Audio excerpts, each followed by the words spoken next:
দুপুরে রান্নার জন্য তেলাপিয়া মাছ বের করে নিলাম, মাছটা কেটে নিচ্ছিলাম আর ভাবতেছিলাম কী দিয়ে রান্না করা যায়। তারপর মাছটা সুন্দর করে কেটে কুটে আমি মাছটা রান্না করার জন্য পেঁয়াজ, রসুন, জিরা, কাঁচামরিচ, শুকনো মরিচ সব কিছু নিয়ে মশলাটা কষায় নিচ্ছিলাম।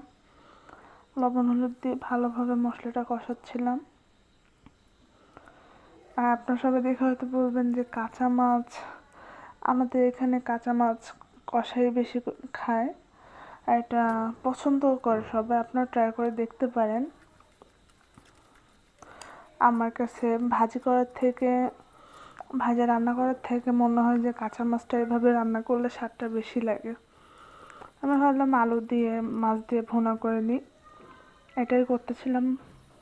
মশলা কষায় তার ভিতর সুন্দর করে মাছ, আলু সব কিছু দিয়ে পানি দিয়ে আমি তরকারিটা রেখে দিলাম। দেন দেখেন পানি শুকানো পর্যন্ত করলাম। হঠাৎ মনে পড়লো যে গরম পড়ছে, একটু আম ডাল খাওয়া যাক।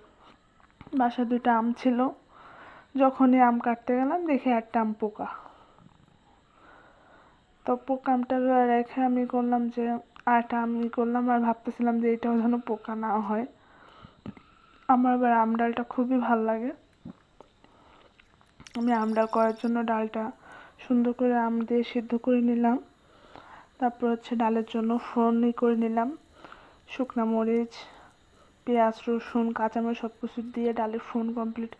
এর ভিতর দেখলাম যে কি করা যায়, গরম অনেক পড়ছে তো, তখন ফ্রিজ থেকে তরমুজ বের করে নিলাম, তরমুজটা কেটে নিচ্ছিলাম। আশা করি আপনাদের এই ভিডিওটা ভালো লাগবে। বিকালের দিকে দেখতেছিলাম ওয়েদারটা এত সুন্দর, হালকা মেঘ করছে, আশেপাশেরই বাতাস